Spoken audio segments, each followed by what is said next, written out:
Ice cream ले लो, ठंडी ठंडी आइसक्रीम। आइसक्रीम ले लो, ठंडी ठंडी आइसक्रीम।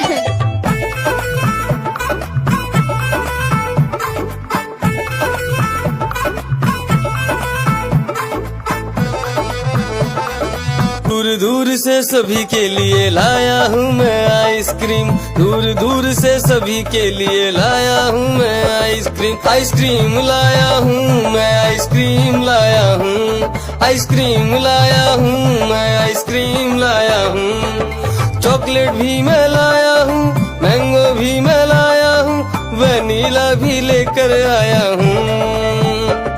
आइसक्रीम लाया हूँ मैं, आइसक्रीम लाया हूँ। आइसक्रीम लाया हूँ मैं, आइसक्रीम लाया हूँ।